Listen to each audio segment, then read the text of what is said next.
Tony Rizzo, ESPN Cleveland, talked about how he would fix the Browns.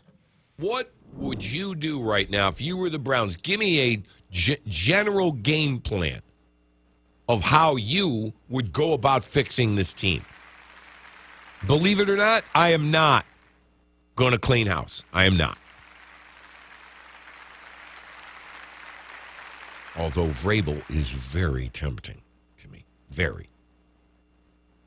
I am going to keep the current regime one more year. Andrew Berry and Kevin Stefanski.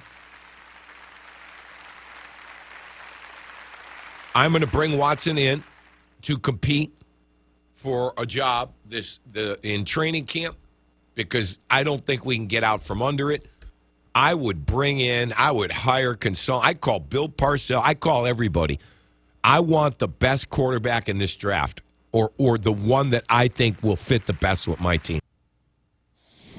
Tonight, again, you got to tell me where they're drafting because if you're drafting anywhere outside of the top 4 or 5, you're not getting the top quarterback. And I don't see anybody in this draft class that I feel is a can't miss.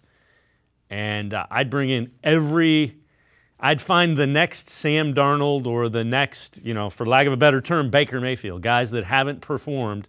And I know Baker Mayfield's team's now 4-6, but he's better than he was when he left here, without question.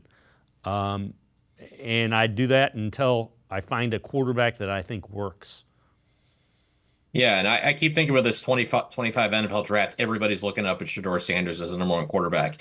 To me, he's not better than Caleb Williams. He's not better than Jane Daniels. You can argue he's maybe only slightly worse than Drake May. That said, if he's there at the top of the draft, I'd still take him. I just love the intangibles he has, the accuracy. Not the greatest arm, but good, more than good enough. He's accurate. I keep talking about the clutch factor. I think that matters when it comes to playing quarterback. You have to be able to handle those things, and you have to be able to win in those big final moments. And I think that's where Shedeur Sanders can excel. But I agree with Tony when it comes to the big changes. I wouldn't make a lot of changes right now. Yeah, this has been kind of a Murphy's Law type of season where everything's kind of fallen apart, particularly the offense. The coaching staff changes haven't worked out. Deshaun Watson did not look good before his ruptured Achilles, and you really kind of have to keep him on the roster at least for one more season, even if you don't play him in 2025.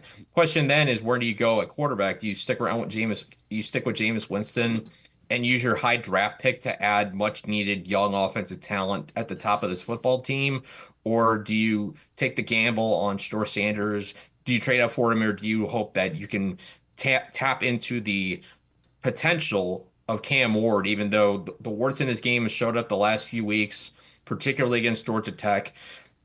And I said last week when I talked about him, you don't want to suppress Cam Ward. You want to harness what he has and make it work. But those concerns are still there, and that's why it feels like he's falling further away in this draft class than Shedeur.